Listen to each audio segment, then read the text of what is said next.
Morning, or as Fahad would say, good morning. Anyway, today we're going to be changing this, the instrument cluster. See that small screen that I've got there? We're going to be changing it to the 6WA extended. £30 off eBay. When it arrived, it was broken here, so I emailed them and then just give me a refund. So basically got it for free.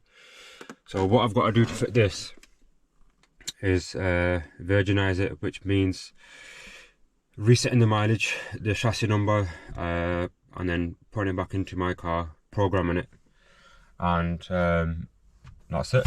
Straightforward job. The hardest part is literally just virginizing it, which I can do, and I'll show you the process shortly. So yeah, I'll be back when I'm stripping it apart.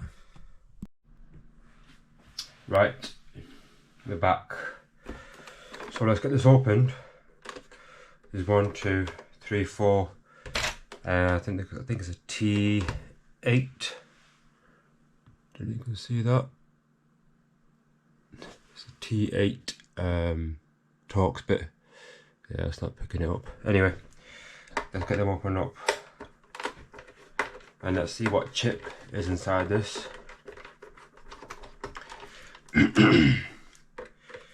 I've not done any of the F30 clusters. I've done plenty of the 1 series ones, the Shadow Edition, and they are a nightmare to strip apart. This one I think is a lot easier to open and to virginize. So anyway, what we'll do is we'll get it opened up, and then we'll see where the chip is located and what chip is installed as well. We don't need that anyway. So 1, 2, 3, 4, 5, 6 tabs. You need to pull apart like that and that. What I'll have to do is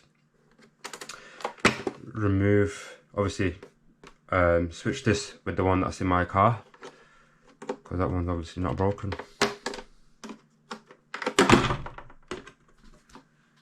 Put that to the side, and then we should have some more tabs somewhere. Where is it? Oh, I think it's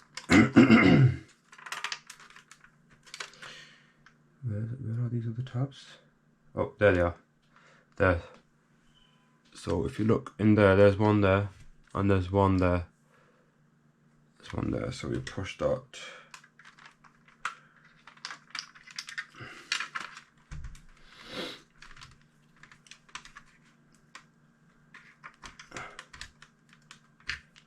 So that one's loose, and then we've got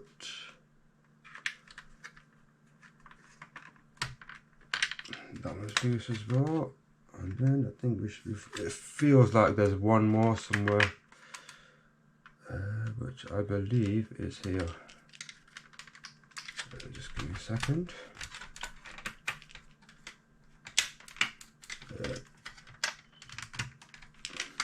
That's them two open. It still feels a bit tight.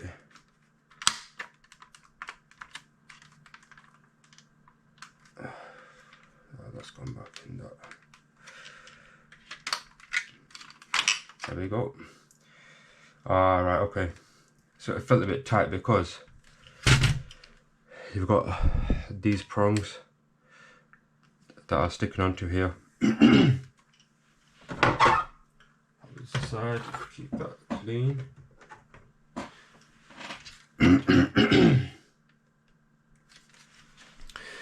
So this is part of the board where the where the mileage and the VIN is stored. So what I need to do is just double check which one of these little chips is the one that I need. Let me get a torch, and I'll be back. Right, so the chip that we want it's this one here. So what I'm going to do is I'm just going to remove this little board from the plastic housing. Obviously add a bit of flux to the legs, the solder them, and use a heat gun to take the tip off, put it onto the programmer, and then we're going to have a look at the at what mileage this clock is at and what chassis numbers installed on it. What I could have done, or should have done at the start, was power it on to double check, but once I've reset everything, I'll do that just to show you, and then I'll go in the car and then we'll get it coded. So let me get this removed and then I'll show you the process.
Right, that's soldered on, so let's get this cleaned up.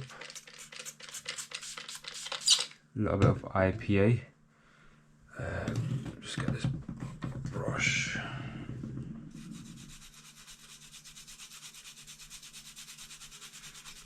Just to clean all the flux and stuff off the board.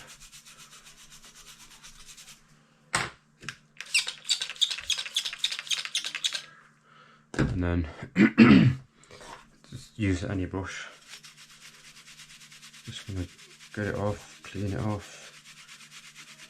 So what I'm using is just isopropyl alcohol.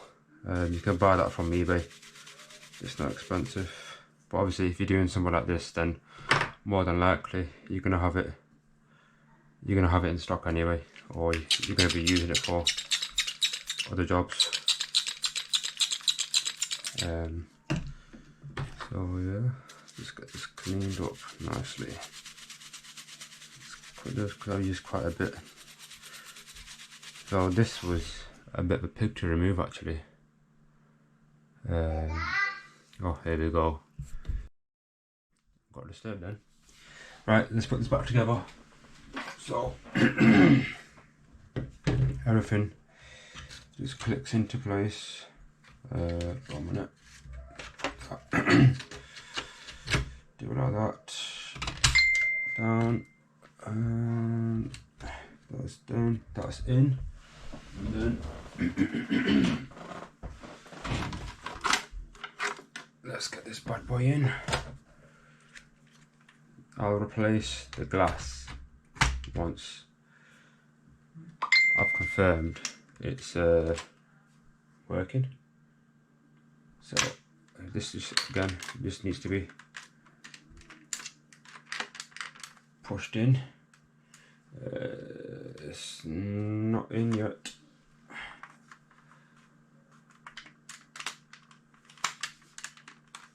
That should be fine. That's there, that's in there, that's in.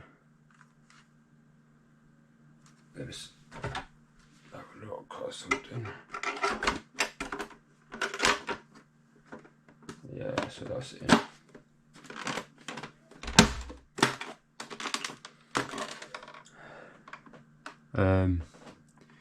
The screws I'm obviously not going to put in yet because I need to test it out. Actually, what I'll do, give me a minute, I'll be back. So I've got a bench platform.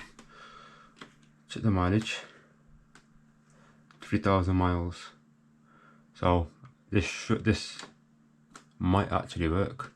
I'm gonna go and put it in the car now and then plug it in and then record it and let's see if it works. Right, we're back.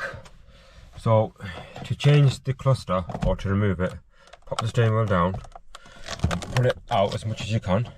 Yeah, and then just under there you've got one T20 there and another T20 there. You remove that and I'll pop forward, and then you've got to just tilt it. You've got to tilt it out. See them tabs there at the bottom. You just got to like put it forward a bit and just lift it up a little bit and it'll come out. With mine, I've had to buy two additional cables. So we've got the most cable there that goes at the back of this, which is there, right? And because I've got M.Y.CarCoding in mine, I needed to buy a Y cable. Sorry, so which is that one there. Got one connector there, another one there, one there, and this one goes from the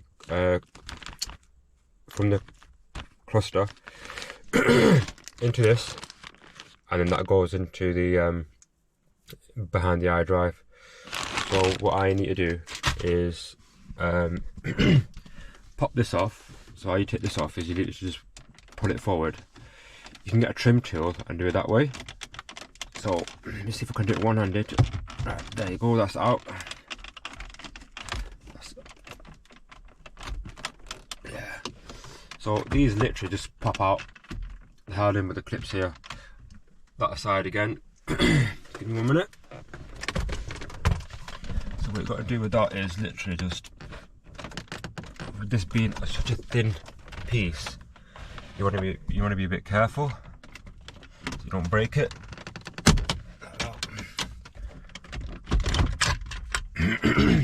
So that comes out like that there, and then you've got two T20 screws at the top, right?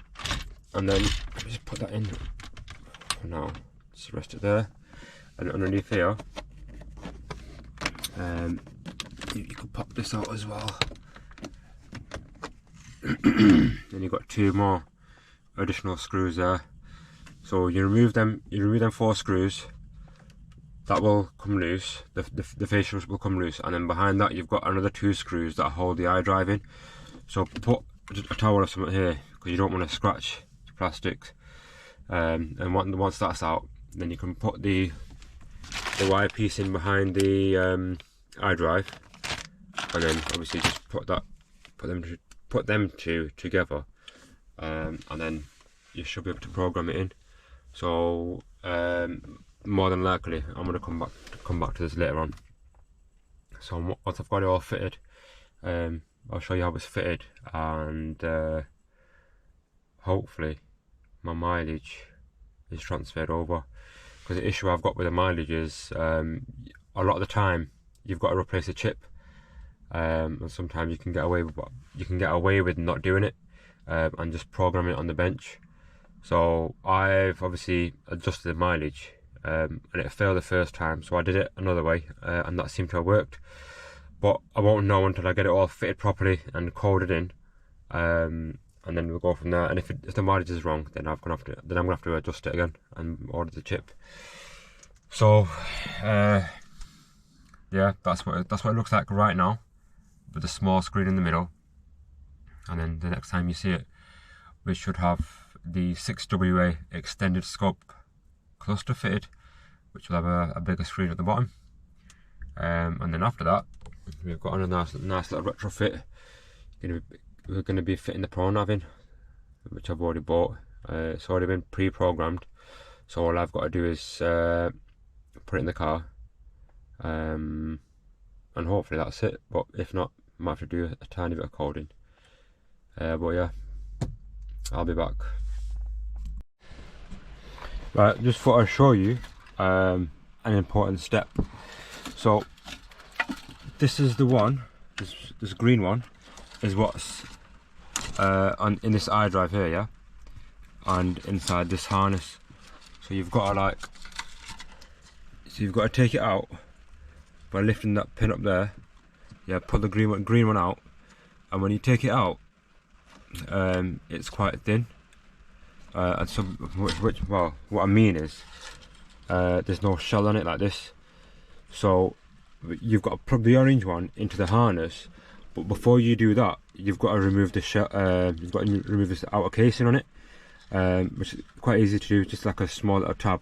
So once you take that tab off, yeah, you have to put it on the green one, on the green MOS cable, and that will go into the Y connection there, and the orange one goes into there.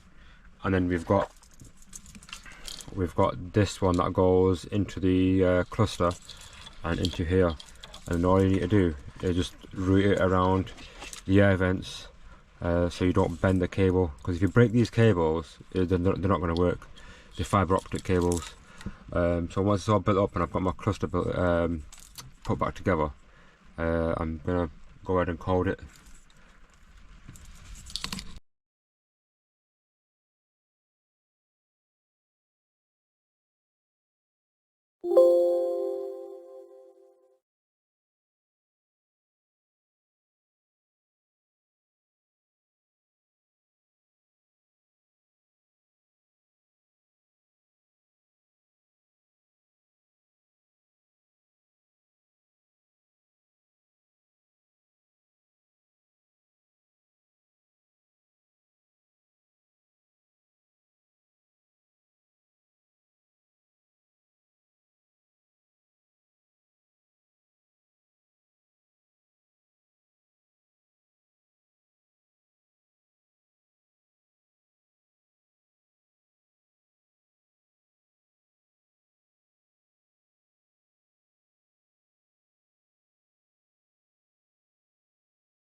Alright, we're back. So we've got the new 6WA extended scope fitted.